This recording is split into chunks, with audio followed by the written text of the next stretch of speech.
Okay. Right. So first of all, I want to say thank you for coming, Oh, thank you for having me. and I want to say that Rabbi Singer needs no introductions. A Really, little doesn't hurt. really, a little doesn't hurt. And you only say miktzat shivcho befanav, right? You only say Right. a little bit of person's praise in his presence. So I'll say that Rabbi Singer is one of the most famous rabbis in the world, and he is doing a work that is, uh, I think, not done in this scale by any other rabbi, but not done by many rabbis at all. And he has been an international rabbi in Indonesia and in America, across all continents, basically. Antarctica, I don't know that you've been a rabbi in Antarctica yet, right? They're working on it. I Okay. put in my application. There are some other people competing for the position, uh, and we'll see what happens. I think I'll make it. I have the CV for it. I'm going to just turn on my camera, and let me just turn on my end. We can see you. Your camera is on. But there's another camera. Um, and I think we're good. And am I recording already? So I'm recording. We're all good. Okay. Okay. All right. So that's a little bit of your praises, if I may. And I want to talk about the importance of Hebrew for understanding Tanakh, because this is something that you hammer in again and again. And I had the Yeah. pleasure of bringing people closer to Hebrew for the past 15 years, doing it Mm. online. And I said we have to do something together to talk about that. Then I want to leave some time for people to ask questions, because you're such a person of interest for so many people with your very unique breadth of knowledge as well as unique perspective. I could not have people not ask you questions. So, why is Sure. it important to know Hebrew in order to know the Hebrew Bible? I think the question is leading a little bit, but please. I mean, imagine the people that you love or the people that are important to you in your life. Imagine if you never had the opportunity to listen to them, but that person had to be translated into another language, and you would hear it. Uh, at best, you'd have some idea of what's going on, but here we have a holy book. It's the word of Hashem, and it's written in biblical Hebrew. It's conveyed in a very precise language, a very small language, a very simple language. And understanding Tanakh in the English language, which is so different than biblical Hebrew, that you're basically kissing God through a towel. You have, and Following the words every, of Chaim Nachman Bialik, right, the national poet of Israel, or yeah. right, and what has to happen is that when going from biblical Hebrew to the English language, we're transversing two different families of languages. There are many, many, many words that are only implied in biblical Hebrew that you would have to insert in to the English just to make sense out of it. And I'll say something that I've never said publicly, I don't think. So I'll say something I never said. I don't think I ever said this in public, but a very significant segment of Tanakh, I'm just saying, let's say about 30% of it is written awkwardly. That means the prophets wrote in a way that's often very awkward, and it could have been written differently that's more streamlined. And therefore, the vast bulk of commentary on Tanakh, the commentators are asking, why did he write it that way? Why the double language? Why the emphasis? So there's an awkwardness in Tanakh. Now, as it turns out, it's there for a reason. So you lost that completely because all the translators want to make it all polished and want to make it all clean and easy to read. So, and therefore you ruin it because you don't understand where the passage, I would say 30% of the Torah is written in a way that if you would write it for your teacher, like my host, he would say, actually, you can write it differently if it wasn't a holy passage. Much of it is. So therefore, it's very important to be familiar with the texture. And then it gets worse, because as it turns out, the church did two things. It prevented its followers from reading the original language of the Hebrew Bible and corrupted the Hebrew scriptures in a way that's malevolent. And therefore, Christians, billions of them, think Tanakh says one thing and it says something else completely different. All you have to do is change one word, one letter, and the whole thing is changed. So you can go from just having an intimate relationship with the Almighty by hearing it in the original biblical Hebrew, or else it's so lost. There's such beautiful gems, as you know from Barak. There's such gorgeous gems in Tanakh, just simple, beautiful messages that are just lost in the translation. What are your favorite examples for this phenomena? First of all, I agree wholeheartedly. About a third of the Bible is written in, if we divide it to two faculties. If there ever were a university for Bible writers, then one would be narrative, let's say law, maybe, and then the other would be poetry, prophecy, wisdom literature, and so forth. And these are two schools, even two faculties, and definitely they're written to in a very different way, sure, and they have different standards and different basic word orders and different meanings and different vocabulary and different morphology sometimes, and so forth and so on. What are your favorite few examples for these differences between what is translated in many English translations and the Hebrew? Sure. So, and just to add one other point, take a prophet like Isaiah. I think his mastery of the Hebrew language is completely unparalleled.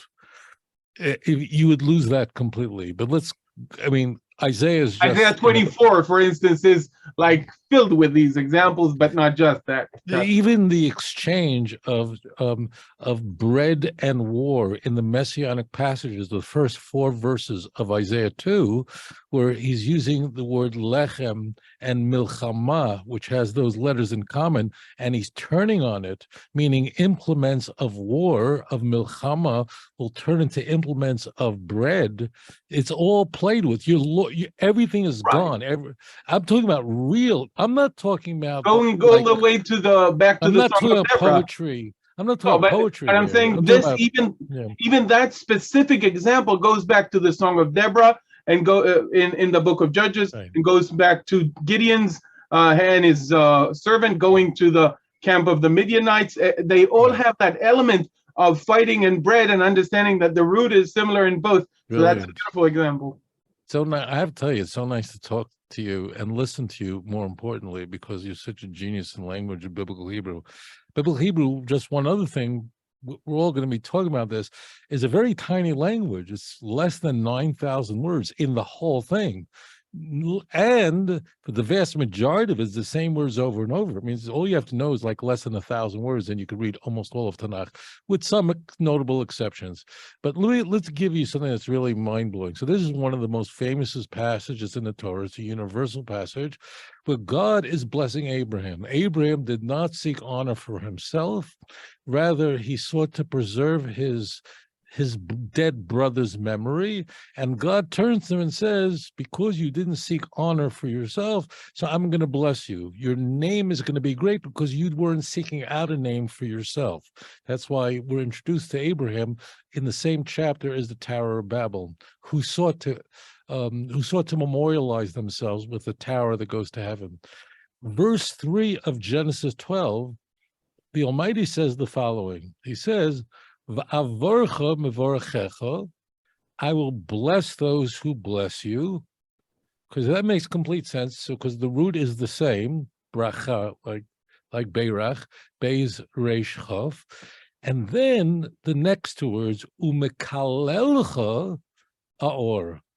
Now the translations are all, and those who curse you, I will curse them. Okay, all the translations are the same way, and then the passage ends, and in you all the families of the world will be blessed, and we revert back to that word for blessing.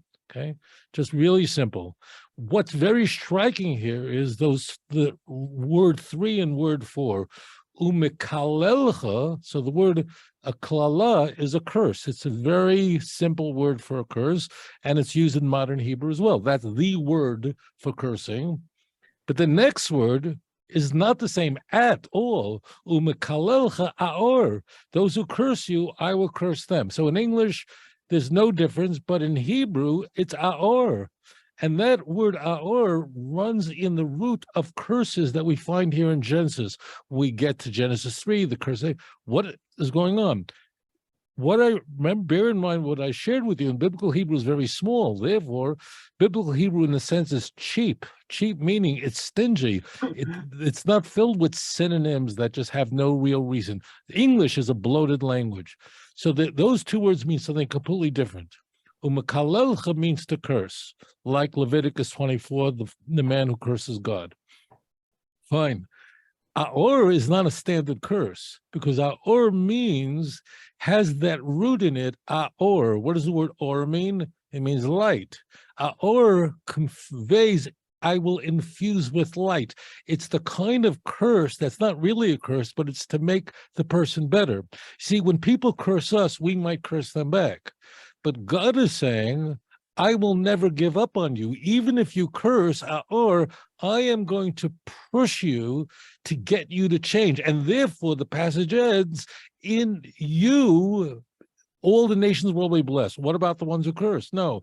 So God never gives up on anyone. So we have this word, umakalelcha, those who curse you, aor, which conveys a way of working with someone to prevent them from messing up in the future. And we see that arur coming up over and over again here because the curses are not really curses in a conventional sense. Now, if you go to any translation, this is gone because there is no equivalent in English, doesn't exist. And that would be just a simple passage that would be gone.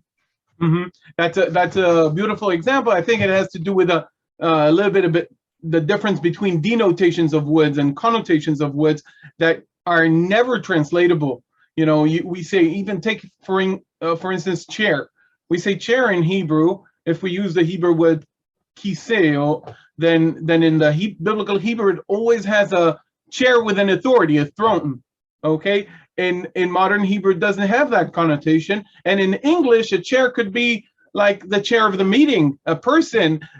These are connotations that you cannot bring together. Now, or does to the listener has that connection to the word oh, regardless of getting to the root and doing the grammatical word. In the mind of the hearer, definitely it strikes, oh, I hear the word or there.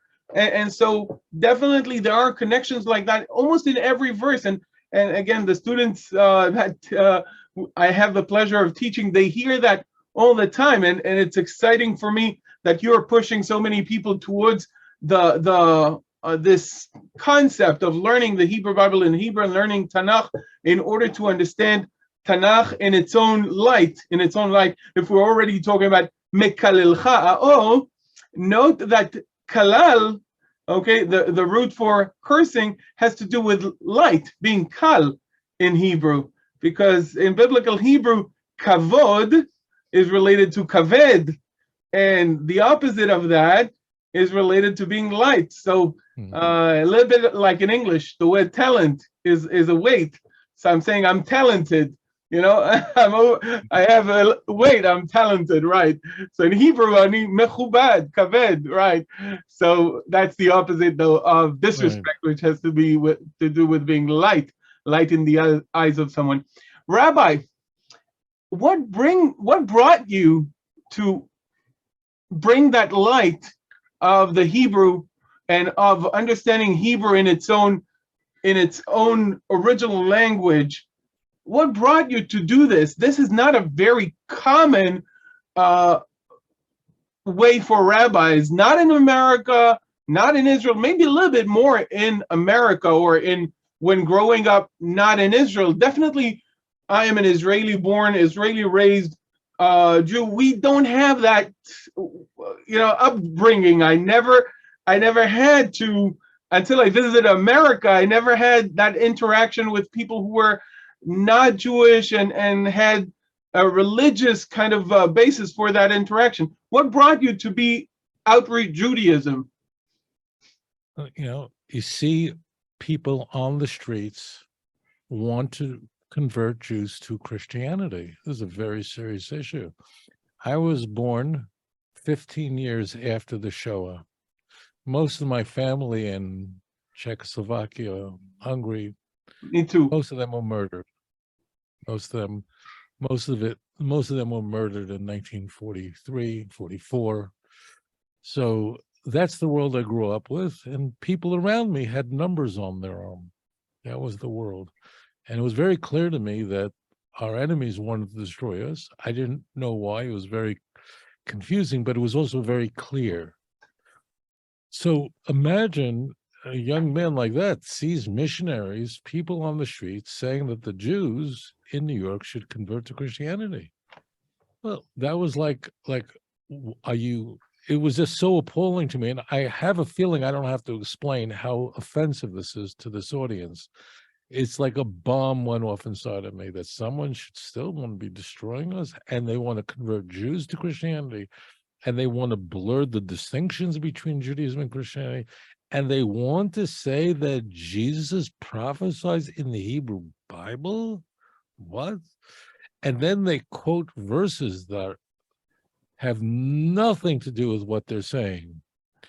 If I read to you a verse in Psalm 22, verse 17, for dogs have encompassed me, a company of evildoers surround me, like a lion they're at my hands and my feet.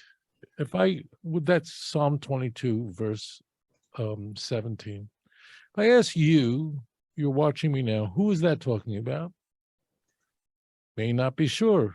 Only hint you would have is that it's in the first person. This book of Psalms is very likely written by David. Maybe. It's not clear. If you would read that passage in a Christian Bible, it would end like this. Evildoers have enclosed me. They pierced my hands and my feet. I'm not kidding. If you open that up in a King James and New International American, it literally, that verse ends, they pierced my hands and my feet. Well, if I ask you, who does that sound like it's talking about? You go, oh, that sounds a lot like Jesus. Sounds like a crucifixion to me. And all the passage ends with these three words, ko'ari yodai v'raglai. So ko'ari, you know what an ari is? A lion. Ko'ari means like a lion. Yodai, my hands, v'raglai, my feet. Very simple. Like a lion. And this chapter happens to be talking about wild animals as King David, a picture of King David's enemies. So you take one word out, delete it, take it out, put it in another word, and you have a brand new message. We hear the term in this country, busha. This is not a busha. This is criminal behavior. If you go play with legal documents this way, they put people in jail for this, and people lose their law license for this criminal activity. So of course I'm going to pay very careful attention to what the Christian Bible, how it altered the Hebrew scriptures to make it appear Christological. In biblical Hebrew, there are a number of ways to say why, like you could say madua, why, and you could say lama. And you just asked me a lama question. Madua means like, why is the sky blue? I need dat, I need knowledge. Why is the sky blue? But lama, which is your question, is to what end? Lama, for what purpose? So this emphasizes that as well. So of course it made me hypersensitive to this topic. And then of course, Tanakh is filled with jewels. So yeah, absolutely. It was a no-brainer for me. Sure. Rabbi, I know you don't have a lot of time, so we'll open. Go ahead. Sure. We'll open the discussion for short questions, guys, and let's see. Jerry, you want to ask a question? Go ahead, Jerry from Texas. There are people here, mainly from the U.S., but from Asia, Europe, and maybe Beautiful. even other places as well. Rabbi Singer, I'm actually in Santa Cruz, California. I am with my wife on her celebration of her birthday month. She celebrates the whole month. So we're on the beach here and enjoying ourselves. But my question to you, I just got through listening to your presentation with Professor Solberg a couple years ago in Nashville, Tennessee. And I thought a very, very profound video. And I just, if anyone has a chance to get that, I would extremely recommend that. But my question to you is that why is there such a need for Christians to convert Jews? Why is it so imperative for their belief system? Why do they have to do it? All right, good question. There are three reasons why Christians feel more compelled to convert Jews than anyone else. They want to convert the world. Number one, the Christian Bible very specifically prioritizes Jews for conversion. Matthew chapter 10, 5 and 6.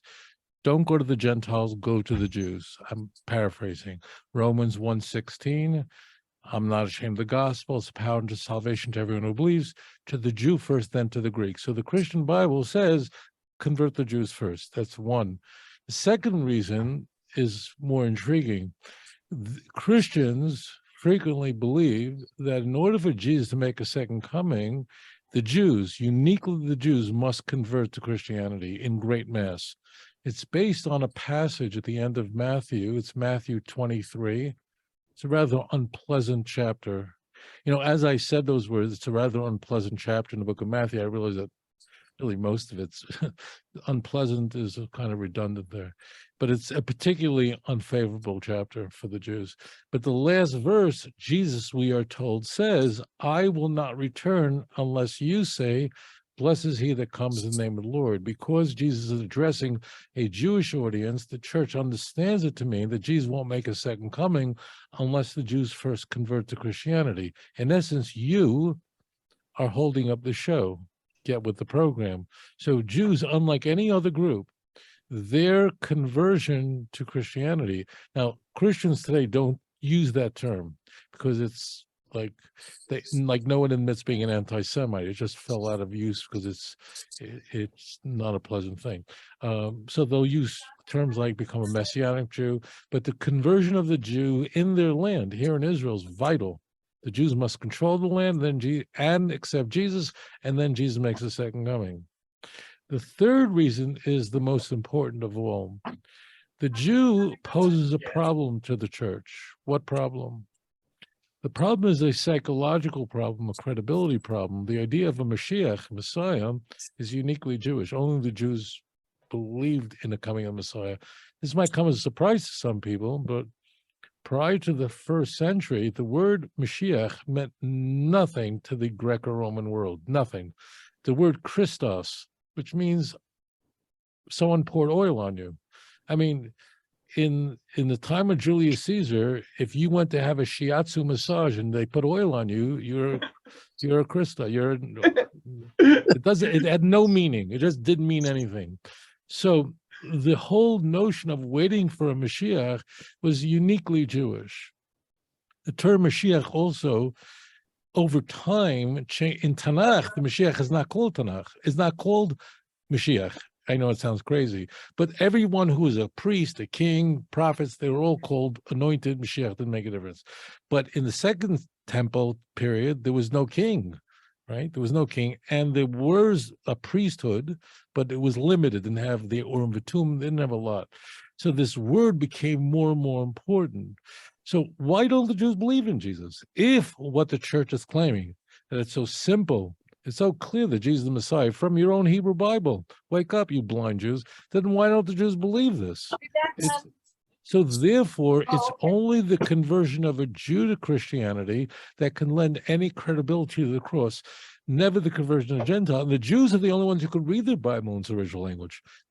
Of all the church fathers, only two could read Hebrew. Only two were complete conversant in Hebrew. Origen, a 3rd century church father, and Jerome, who translated the Bible into Latin in the fourth and fifth century. He actually died here in Israel. He lived in Beis Lecha. That's where he died. So he died, I think, in 420. So those are the only two church fathers that can read Hebrew. Nobody else could. So the Jews are clever. They were there. The Chinese weren't in Israel. The Koreans weren't in Israel. Why don't the Jews believe this? So therefore, only the conversion of a Jew to Christianity can lend any credibility to the cross. And the church is a big problem. How did the church deal with this? Why don't the Jews believe in this? So that's where the anti-Semitism comes in. Because you can either say that, look, the Jews disagree with us because we have two different views. You have in all areas, you have different views. But then really, well, why do the Jews think that way? They're pretty smart. People think we're smart. Why? So you have to say they're demonic, they're satanic, they're of the devil. And that's where the anti-Semitism that has metastasized into to religions and to communism, this whole idea of Jews control everything, that's where it all comes from. All the iterations of anti-Semitism that we see today are all made in Rome, meaning it's all Christian, and then it sort of metastasizes in other, whether it's any anti-Semitism, whether it's coming to the left, coming from the ultra-right, it's all really Christian. The Jews control the world. It's really from the New Testament. So those are the reasons why they want to convert the Jews. Okay. Jerry, I muted your mic. Frank, you wanted to ask a question. And then Susanna. Yes, thank you. First off, I want to thank Tovia Rabbi Tovia Singer for his work over the years. It's because of listening to him, for example, on Tanakh Talk and the like, that I found my way to the schools and found my way to you, Rav Barak. Rabbi Tovia, I'll split the check with you later, right? to learn the truth. But I just to try and keep it simple, in Kohelet 12:13, it says to revere God and is the duty of all mankind. Kol ha'adam. Now, this is not just Israel. This is not just Yehudi. This is all mankind. Okay. Then, and as Tovia, you brought this up many times, that the duty of Israel is to be Lord Goyim, Isaiah 49:6, which, to me, it's a beautiful thing, and from my point of view, being a Goyim, I cannot be a Jew. I cannot convert. I am a Goyim, and where do I go to learn Torah but to you?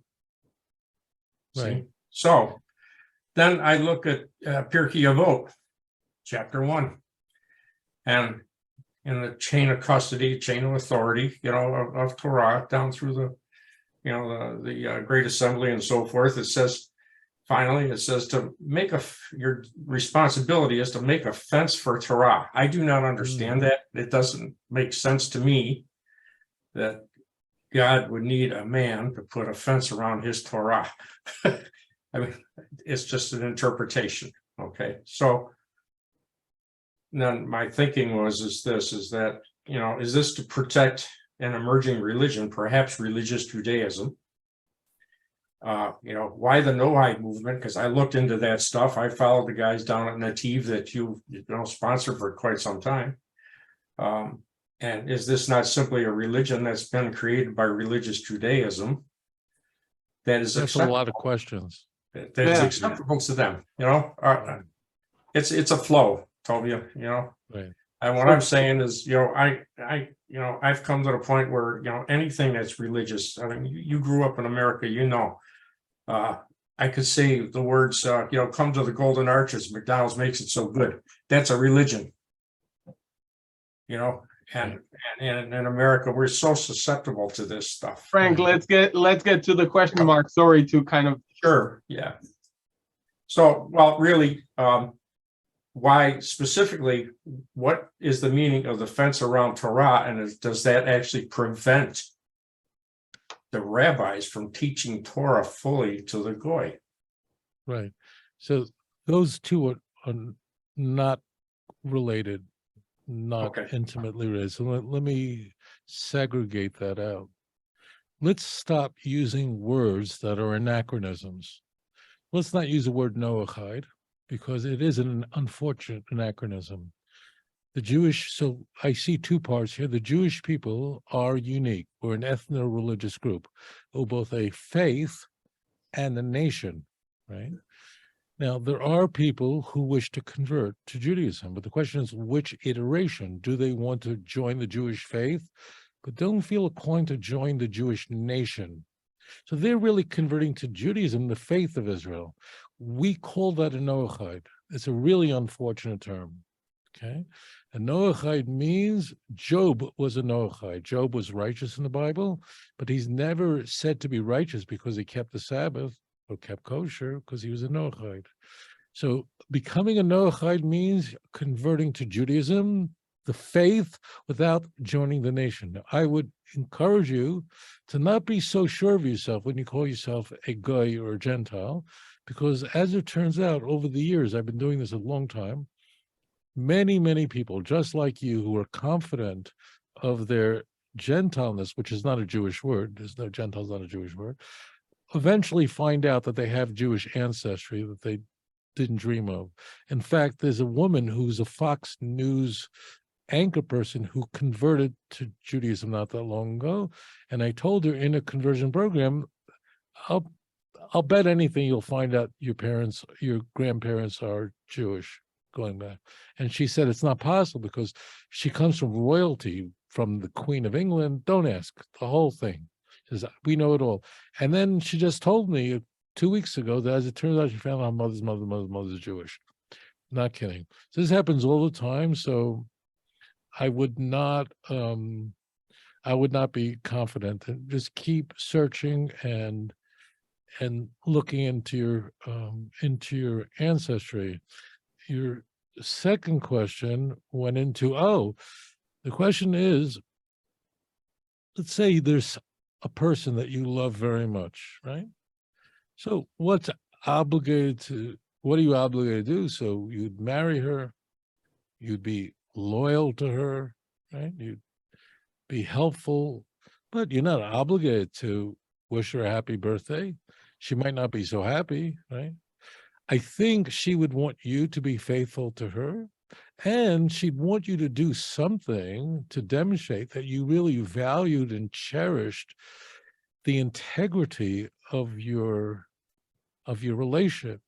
So there are places, there are beaches in, I don't know, Greece, France, south of France, where people forgot to get dressed. There's such a thing. I'm sure that if your spouse found out that you went to such a beach, she'd be disappointed in you. I'm not saying there'll be grounds for divorce, but you each expect from each other to guard and protect the integrity of your relationship.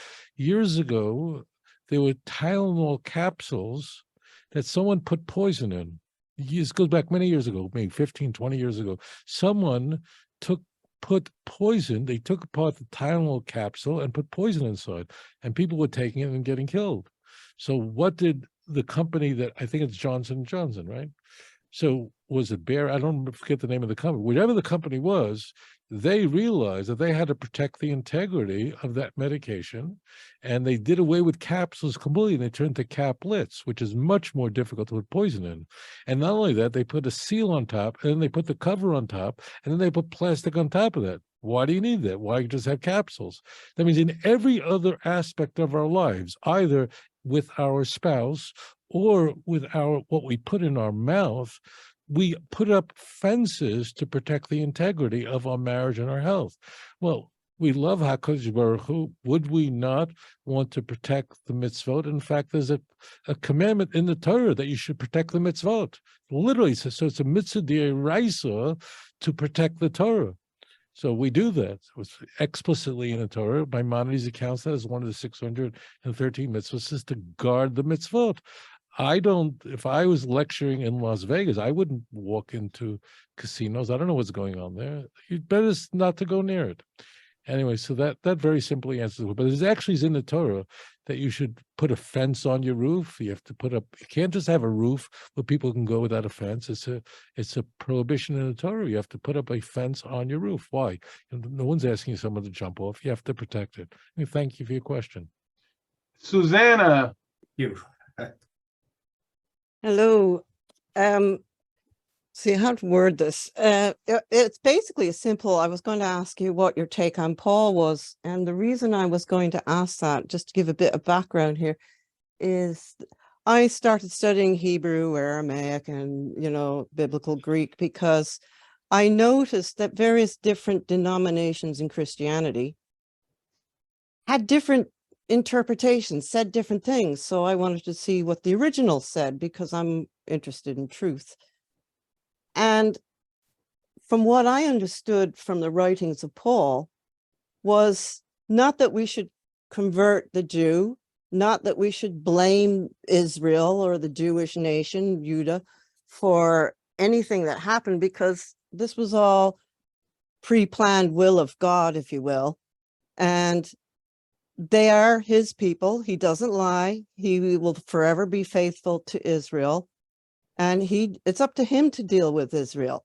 It is, however, according to my Christian faith and according to what I see Paul saying, it is my responsibility to support Israel, to be like a sister to them, and quite the opposite of the twisting that seems to have occurred around the 4th century, but I think it might have started around 70 AD, thereabouts.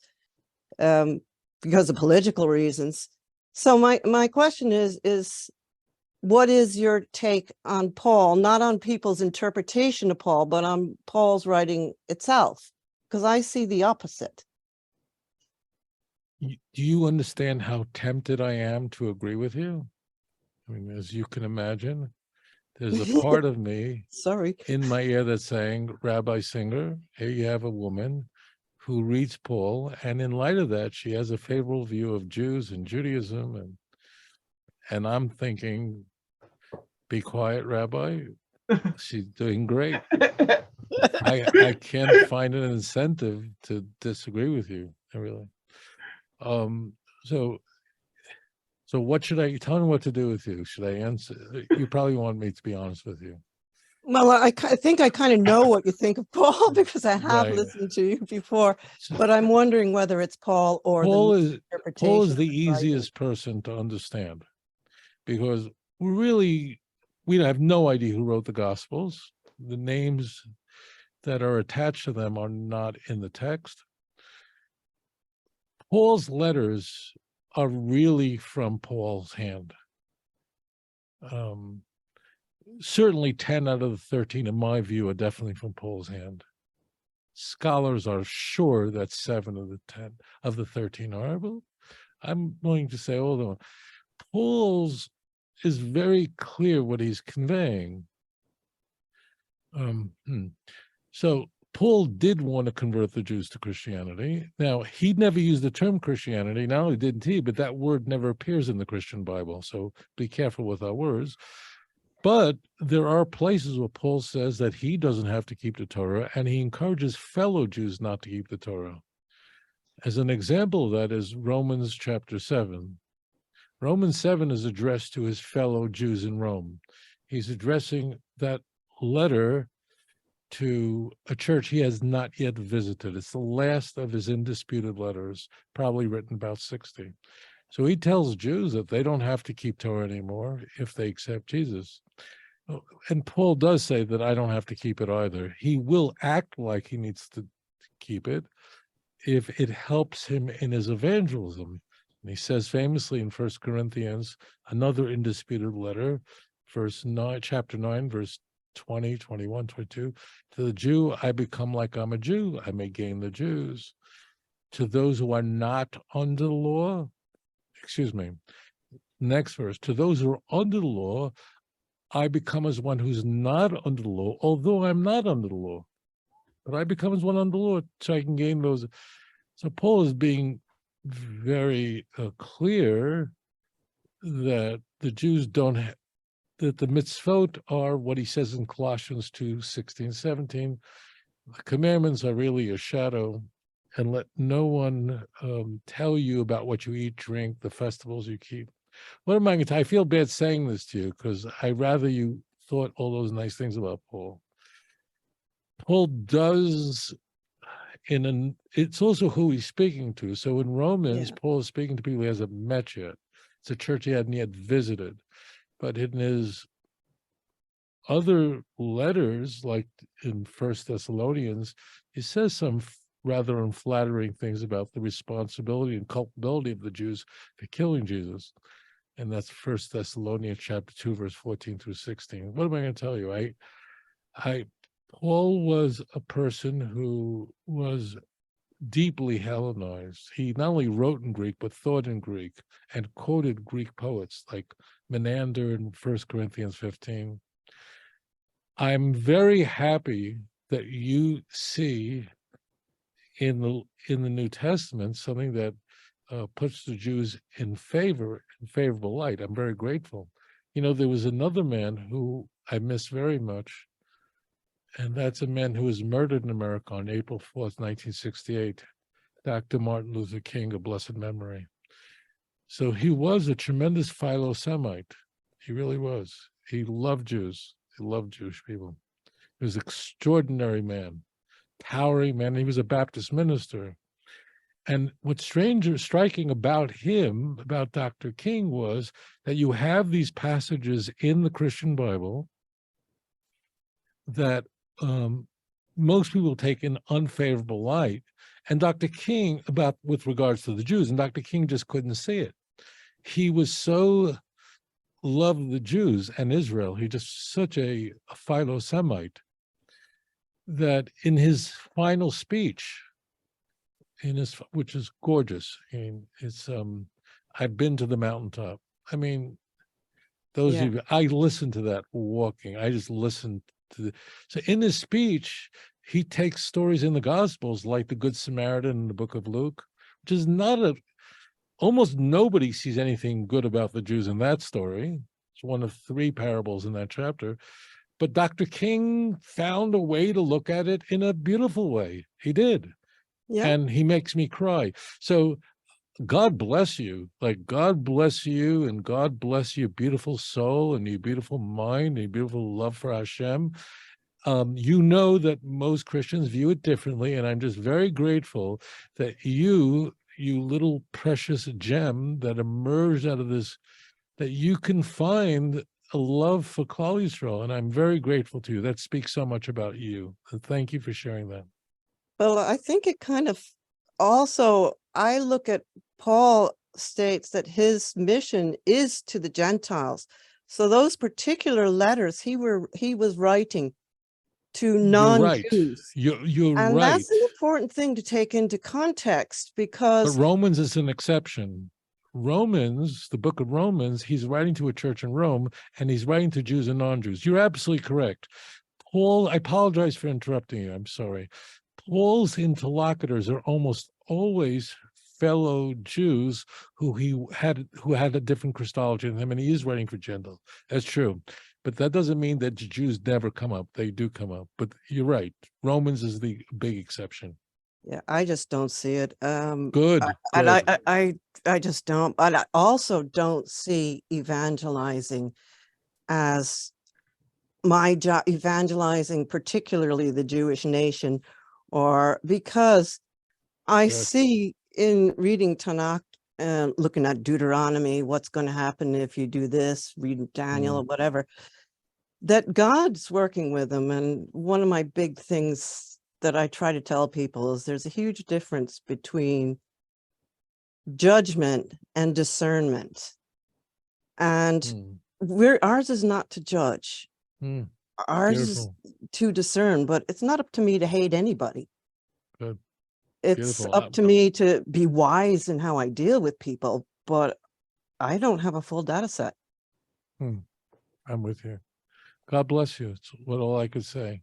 God bless you, really. I don't know. I really have. If I was raised in the non-Jewish world and I studied the Christian Bible, I'm not sure I would be as loving and charitable as you are, and just beautiful. Thank you.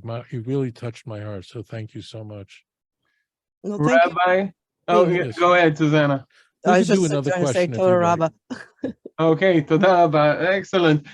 So the rabbi has time for another question, luckily. Guys, so you can raise hand or something like that. Click the raise hand reaction so I know you want to ask a question. Meanwhile, I want to say, Rabbi, that even after that question, we would love to have you in the future whenever you have Sure. time. I know you're such a busy person, and it took us a few months to get this meeting scheduled. And I want to say that there are people all over the world that I have been privileged of teaching biblical Hebrew, and the thirst for such knowledge is amazing and immense. Jerry, Yeah, I have a question. Yes. My Sure. question is on interfaith dialogue between Christians and Jews. And I know that I read a book by David Fusler and Michael Weisenrod. Fusler, yeah. And then Michael Weisenrod and so forth. They have a very interesting take on this interfaith dialogue, and they say that that's a good thing, since supersessionism is a very, very evil thing that in history. But there's people who are doing away with that. They are rejecting post supersessionism. And should there be a dialogue between Christians and Jews? The truth is, it's great. It's really great. What could possibly be better than sister monotheistic religions talking to each other? In truth, it's very powerful. I mean, they get together and condemn anti-Semitism and hate of the past and hope for a better future. It's all wonderful. As it turns out, the denominations that believe in replacement theology very often are the ones who are engaged in this kind of ecumenical dialogue. That's the truth. Like the Roman Catholic Church believes in replacement theology. It's certainly, as a result of the efforts of Pope John the 23rd and the Second Vatican Council, which certainly was a change for the better. They refer to the Jews as their elder brother, very respectful, certainly. And, for sure, but the Roman Catholics are not interested in converting Jews, you see. So it's very nice. You're not here for me to tell you all that. I'll tell you, here's the only possible danger, so you understand. The people who want to convert Jews and who are engaged in it are people who reject replacement theology. That was very important for you to know. The people who engage in Jewish evangelism, all of them, Jews for Jesus, the whole thing, they all are dispensationalist Christians. They reject the Orthodox and Catholic Church, I mean the Eastern Western Church. They reject that, and they believe that the Jews are chosen and Israel belongs to the Jews, and they want to convert us. There's the problem. Do you understand that? So we're not getting a free lunch. Yeah, it's a real dichotomy. It's whatever. It's Jews not getting a free lunch. That's what it is. You're using pleasant word, but it's really a problem. Here's the problem, moreover, is how do missionaries convert Jews? They engage in they get together for things they have in common, for Israel, whatever, and then evangelism takes place. So you could be sure that if a group of Jews and a group of followers of John Hagee get together for a night to bless Israel, it'll be beautiful. You'll cry.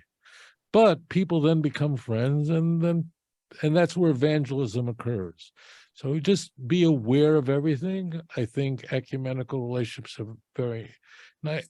Could be nice, but you have to be very careful. You have nothing to worry about if you have an ecumenical conversation with Hillary Clinton. Hillary Clinton is a liberal Methodist. She's not interested in converting anyone. And Newt Gingrich is a Roman Catholic. He doesn't want to convert anybody either. So it's beautiful. It's very, very nice, but they're not the problem today. The problem is from the people who reject replacement theology. They're those who are most committed to convert Jews. Now, there are many people who are dispensationalists who don't want to convert Jews. There are. And there are many people in the Catholic Church that believe the Jews are still chosen. What happens in these religions is that ideas that get traction bleed into other denominations, so that there's a cross-pollination that exists in all these highly variegated religions. So absolutely it's going on. There are Catholics who want to convert Jews. Melvin Gibson, the great actor, director, he's Catholic, but he would like to convert Jews. It's a little complicated, but I think now you have a better understanding of the whole deal. Thank you. Rabbi, I know you're in a hurry, so We could take another question. another We have- question. Excellent. Wow, that's a beautiful thing. Leonard. Okay, yeah, thank you. I actually quite late to join the Zoom webinar, so I don't really understand about what kind of topic we are talking about. But what I heard from my late joining, it's about the concept of Messiah. The Rabbi Tovia Singer said that it's changing from time to time, the concept of Messiah itself. So it doesn't really important about the concept of Messiah itself because it's changing, right? So the word, question I'm is- speaking linguistically. I don't mean to interrupt you. The word Messiah meant something in the First Temple period, which is not specifically what it means today fundamentally. It doesn't mean that the concept changed. It's just the word today would convey one thing, and in the first century, during the First Temple period, it would convey something else. That's all I meant. But continue, please. Okay, thank you. So the understanding of people is changing then. Is that correct? No, it's just language changes. Even the word tzedakah, that word in Tanakh generally doesn't mean giving charity. It means doing what's just. It's just the words take on words through convention. In the English language, words just become more saturated with another meaning because of what's happening. So I want to make sure the idea of Mashiach, look, Judaism, this faith, the monotheism, can't change because it's a faith that emerged from the mind of God. But during the biblical times, when the word Mashiach appeared in Tanakh, it appears 39 times. It didn't mean the Mashiach. It didn't exclude it, but it just meant anyone who's anointed for service. Even the word Kohen, I'll flip you guys out completely, priest, right? So when you think of priest, you think of someone who's a direct descendant of Aaron, right? These are the priests, the Kohanim, right? But as it turns out, the Bible says that David and his children were Kohanim. They were priests. That's 2 Samuel chapter 8, verse 18, because the word Kohen really doesn't mean a priest. It really means someone who holds office, lechahen. You can have Kohane Baal. So you have to be very careful. Now, people like you and me, we have good intentions, so we can clear this up. But people who have bad intentions, who are nefarious, can weaponize these differences. So concepts are the same. There would be a fulfillment of the Davidic promise that God made to King David. Always we believe that. Tanakh today, it's the same thing. That never changed. But what a word conveys, so that changes, and we can explain why it changes. It doesn't change fundamentally. So I would want to be careful there. But continue your question. I don't mean to interrupt you. I'm sorry. Quickly. The question is like, why Muhammad, the Prophet Muhammad, cannot be the Messiah? I mean, like, what is the reason and what's the characteristic of the Messiah? Because what I read from the Chabad.org, it says that Messiah is having a kind of like specific characters, and the Messiah been David and Messiah been Joseph, and they kind of like classified they classified some kind of like a Messiah in many variations. So the question is that why Muhammad is not included, or we cannot say if the Prophet Muhammad is the Messiah. Okay, thank you for your question. So as it turns out, this is a softball. because Muslims don't claim that Muhammad is the Messiah. Muslims are very cognizant of that the Messiah has to be Jewish, just to start off with. And Muhammad, they don't claim was from the tribe of Judah, from the house of David. They don't believe any of that. According to Islamic, sorry, Rabbi. Can I interrupt? Because I have a lecturer here, and his name is Menachem Ali, and I believe you know him. He I know said very that well. the Prophet Muhammad is born from a Jewish woman, and he has Jewish blood, and he actually, by the title of Khatam an-Nabiyyin, or the seal of the prophet, is actually claimed to be Messiah. And in another hadith, and in many So hadiths, let me it just says do that- this. Let me just do this. I know Muhammad is Okay. very, very sweet, and he is a very dear friend. And you know, Islam is not a cult, as some people like to portray it. It is not. And therefore, there are Muslims who have different views of this. There is, because I can't go too deep in this, but because, so first, the Quran does not tell us who's Muhammad's genealogy. It's not in the Quran. The Quran is not interested in it. It's interested in the genealogy of the Jews, but not of Muhammad. Okay, and we don't have an extra of text outside of the Quran that's 7th century. You do have biographies that go back, let's go forward a couple of centuries, then you have biographies. And there is some question of to what clan did Muhammad come from. So according to some, he came from a clan that actually was Jewish. There is such a view. But what I want to do is, rather than go, okay, I just want to give you the basic, simple consensus. According to Muslims, not all Muslims, according to Muslims, it's not Muhammad that was a priest. He was rather a Navi, a prophet, a high order prophet called a Rasul. It means someone who brought a Sharia, who brought a message in writing. And Muslims believe that Isa brought a message in writing to the Jews for them to repent, which the Jews rejected. Whatever, that's not germane. The person who is identified as the Messiah in Islamic teachings is Jesus, and Jesus is referred to as literally Mashiach. It's the same word as an anointed one. Now, Muslims are not silly. They understand that the text in Matthew chapter 1 has been misquoted from Isaiah. So when I say they believe, I'm dealing with the consensus. The consensus is that Jesus was a Messiah, but not in the sense from the house of David, not a descendant of the house of David. There are very few Muslims who believe that. Rather, the consensus among Muslims is that Jesus was a priestly Messiah, and this really fits well into what we talked about earlier, that these words, like Mashiach, priests were anointed, and therefore he is a Messiah in a priestly sense, not in the Davidic sense, not from the Davidic dynasty. So here's another example where Jews and Muslims, two religions that are very, very close, Islam and Judaism, and yet we're using the word Mashiach, and there are things that they have in common. Jesus, in Islamic view, has an eschatological role to play, where he comes back and rules for 40 years, so that's similar. But there are real fundamental differences here. When Muslims generally refer to Jesus as the Messiah, they do not think of him as from the house of David as we do, but rather there are disagreements on this.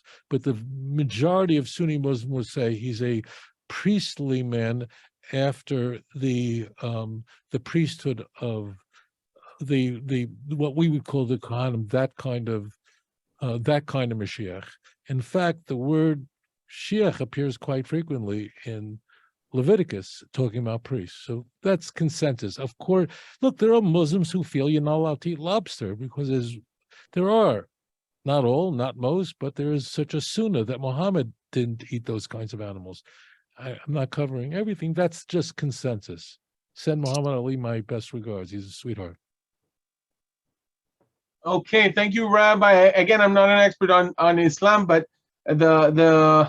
there is something about Islam that is very decentralized. That is to say, even maybe more than Judaism in a sense.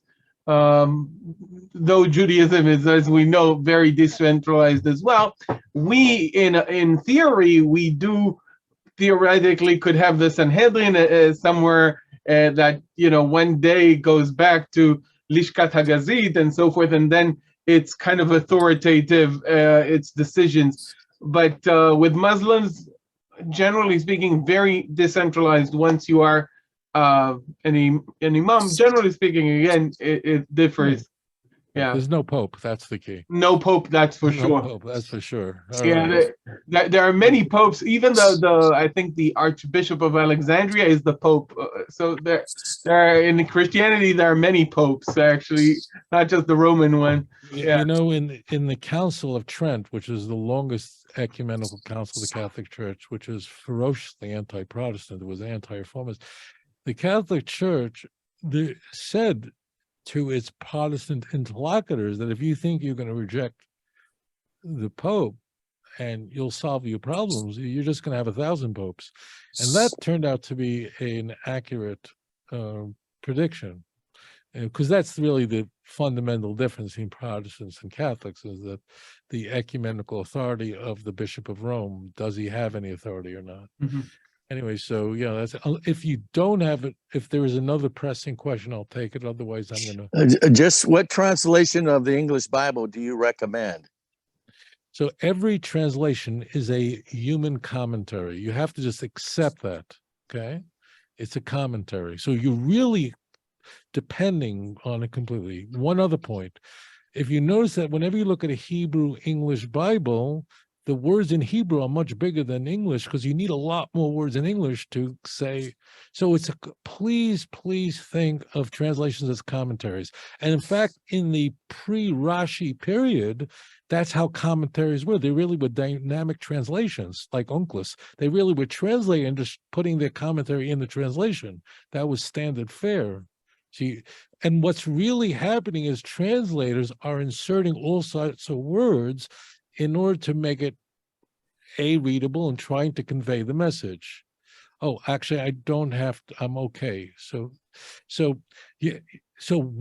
let's give an example. So what Art Scroll must do is they're putting in a lot of words to convey the message how they want to translate the reader to understand it.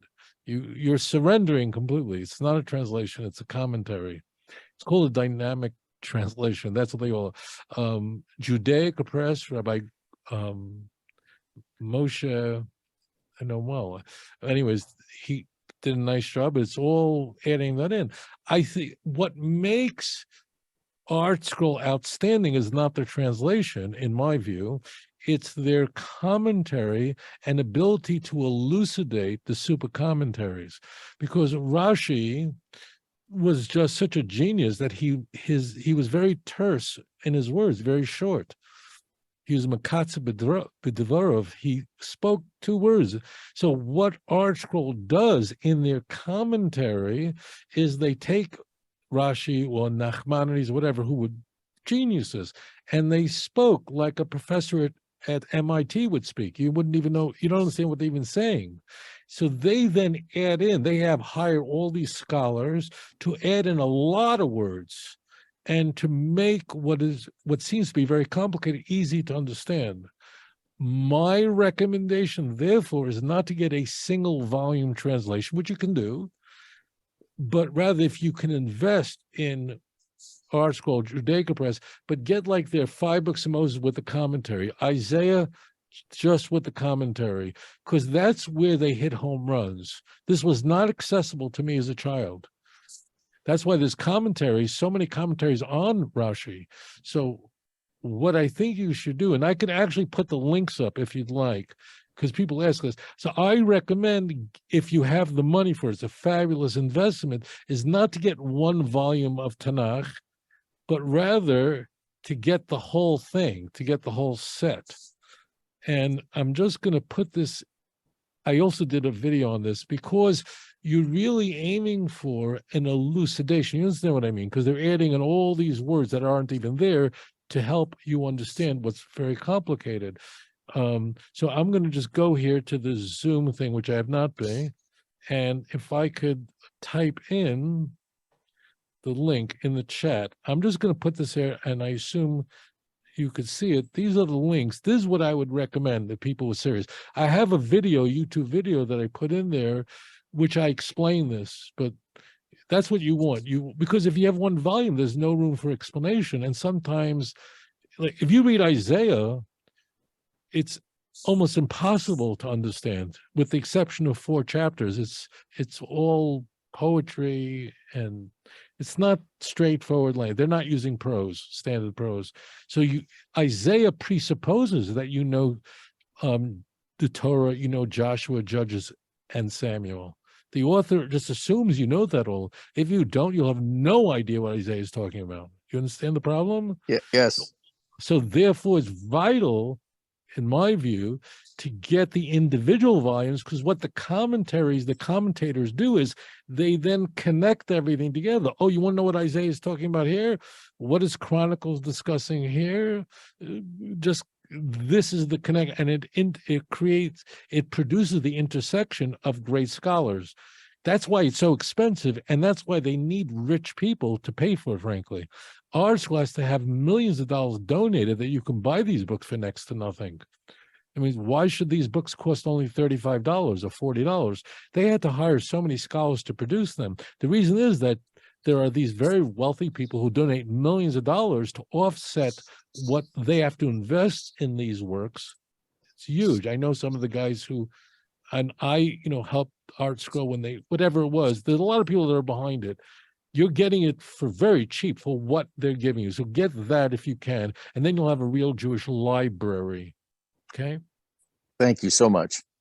Rashi is amazingly, he's got the most super commentators, more than 100 super commentators. That means that more than 100 commentators commentated on Rashi's commentary, just so you understand the scope of that. If I can add to the recommendation, Rabbi, if by any chance you need a 1-volume thing, so again, I will do a little bit like the Rabbi Tovia did and not recommend a translation, but recommend reader's editions. There are reader's editions where what you get is actually the Hebrew, but just a second, you wanted a translation, right? So how does that help you? Reader's edition usually take words that are less common than others, and they only commentate on these words in the apparat at the bottom. So for instance, this is by Zondervan, but there are a few others. Right. And they give you the entry in the BDB, which is a little bit outdated, but it's not bad usually. It's not the most up to date, but if you need 1-volume thing and you know a little bit of Hebrew, you can read Hebrew, and you know the more common words, then reader's editions are also very recommended and also not very expensive, about $50.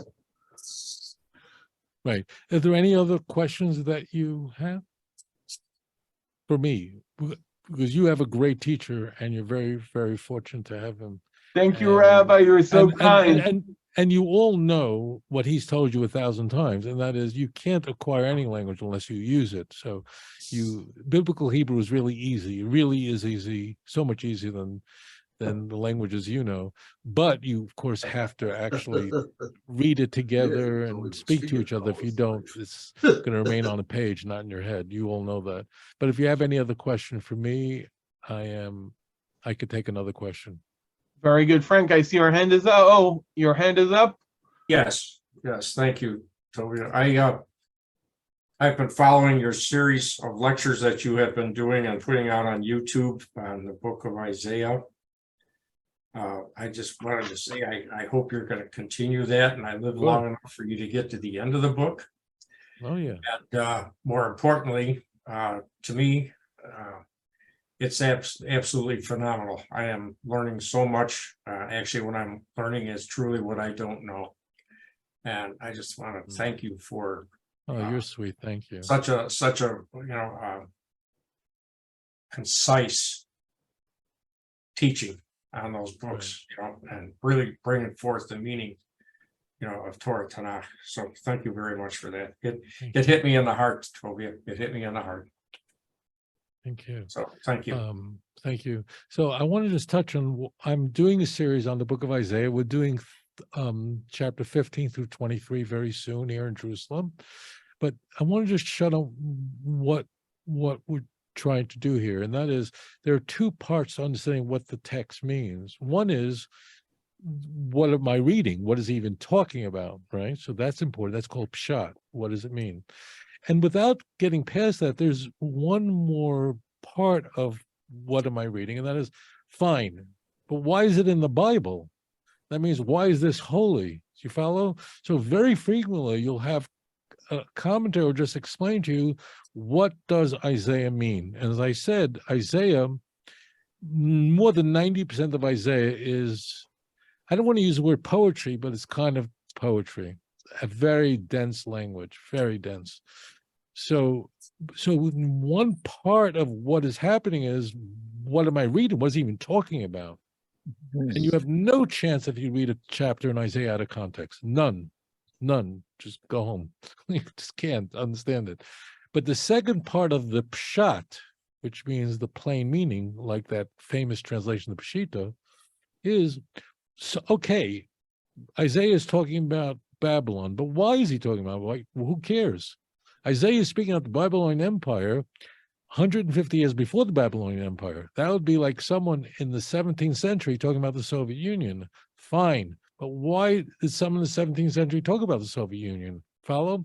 So those are two parts, and that's why I beg you, do follow my series on Isaiah that I'm giving in Jerusalem. But that's why I beg you, if you buy a Tanakh, don't buy one volume. It'll just sit on your shelf.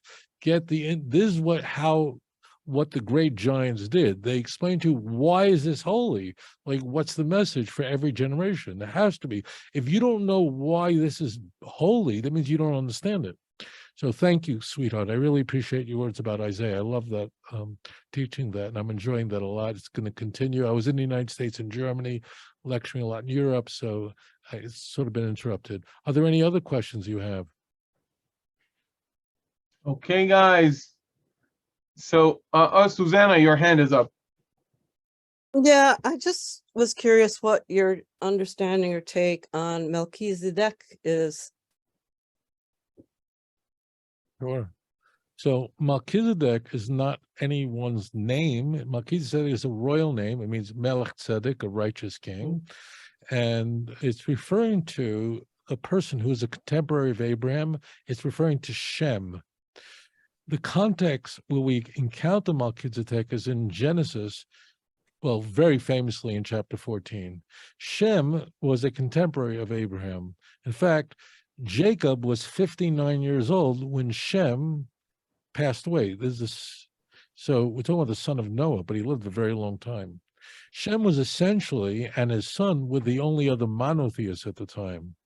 The context of Genesis 14 is Abraham parts way with his nephew Lot. So this is Genesis 13 and 14. He goes, you go your way, I'll go my way. But ultimately, his nephew is kidnapped, and Abraham rescues his nephew, defeats 4 kings, which is very important to Tanakh, the 4 kings that would subjugate our people. But unlike anyone else, Abraham does not exploit his victory. He rescues his nephew and doesn't take any booty which he would ordinarily, conventionally be entitled to. He doesn't want any part of it. Melchizedek then comes to bless Abraham and promises him that he will always defeat his implacable enemies, and gives him the gift of bread and wine. Bread and wine, very, very important. And if you read Genesis 14, he promises him that he will defeat his enemies, and Abraham essentially is carrying the torch of a chosen people to have such a remarkable gift. Why bread and wine? When Jews bless over bread and wine, because a grape vine serves no purpose but only to produce the grape, and the chaff is also worthless like a grapevine. No, you can't do anything with it. It's only the wheat, the kernels of wheat that are valuable. This blessing of Melchizedek that comes into view in Genesis 14 comes to view again in Psalm 110, where King David is given the blessing that he will defeat his enemies. And this is, by the way, a very important place. We see how important Hebrew is. I'll blow your mind away. So David is given the blessing of Melchizedek, in that he will defeat his enemies. I will put your enemies on your footstool. And with your permission, I'll show you something mind-blowing in Psalm 110, which is the most quoted verse in Tanakh in the Christian Bible. So what is happening in Psalm 110 is the Levites are sing a song to their master David that God gave him, put him on his right side, and all your enemies will be your footstool, right? Now, normally in a psalm, those who are Hebrew readers, like take the most famous psalm, Psalm 23. Psalm 23 this begins with the Hebrew words, Mizmor LeDavid, right? What does Mizmor LeDavid mean? A song of David. Mizmor LeDavid, a song of David. Look very carefully at Psalm 110.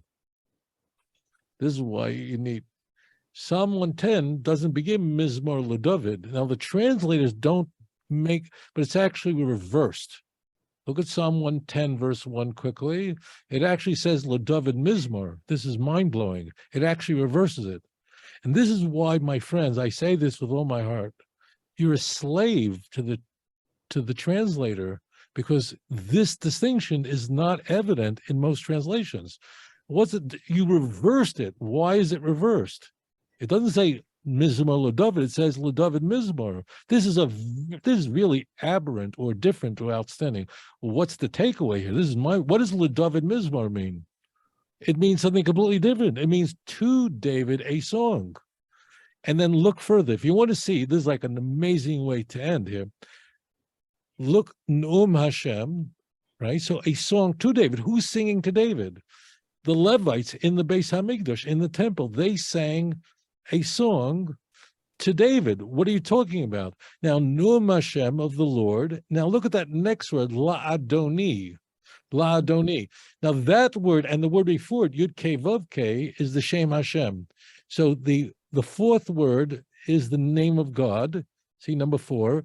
That name we never pronounce. That's the ineffable name of God, the Tetragrammaton, right? So that only means God. So word number 4, the fourth word, is the name of God, which no one's allowed to say. But that next word, La'adoni, means to my master. And Adoni, in biblical Hebrew, in modern Hebrew, doesn't make a difference. Adoni means my master, my Lord, but it can't mean God. In fact, in Israel, people frequently say to each other, Adoni, Adoni. No one would say Adonai. People would say Adoni. It means my master, but it's lowercase m. It can't refer to God. Now, here's where it becomes a nightmare. If you take out a King James Bible, it just says the Lord said to my Lord, same words. And no Christian has access to this, let alone it starts a song of David, and it's not. It's to David a song. So could there be, this is mind-blowing, mind-blowing. If your brain is not flying out the window, then you're sleeping. So the text begins, LeDavid Mizmor. That only means one thing, to David a song. Who's speaking? The Levites are speaking. The book of Psalms really is the liturgy that is sung in the temple, because David prepared not only wood, not only materials, but he prepared the actual liturgy that was in the temple. So this is written in divine inspiration to David. Who's saying to David? The Levites are. Neum Hashem La'adoni. God said to my master. So therefore, Levites refer to David as Adoni, my master, but that's not divine. Everywhere in Tanakh where you see the word Adoni, it's never referring to God. It's referring to, and it could even refer to an angel. It can't be God. And then it says, Shavli, Lamini, sit on my right hand, whatever. But here's you see, there probably cannot be a greater example in Tanakh where text could be so vulnerable to mistranslation, because all the Christian translators do the Lord said to my Lord. both capital L. The only time there are some Christian Bibles that do this, they have the first Lord all uppercase and the second Lord capital Lord, but no one even notices it. And I'm sure none of you ever even thought about this. So here you have the most outrageous example of a text that's the opening two words reversed. There are two names, one is God and one is never God, and that's completely shattered, just eviscerated in a uncharitable translation. I rest my case.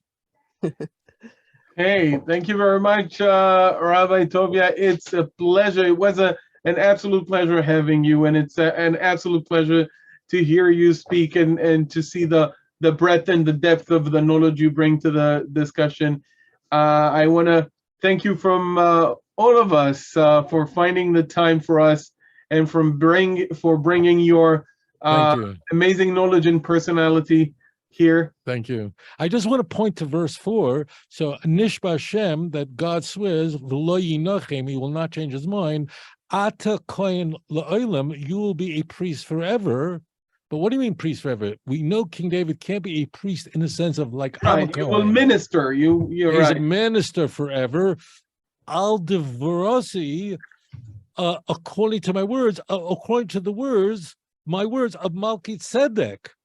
Now, what is Melchizedek? So there's the throwback to King David is going to defeat his enemies. And what's the context of Genesis 14? That Abraham is defeating his enemies.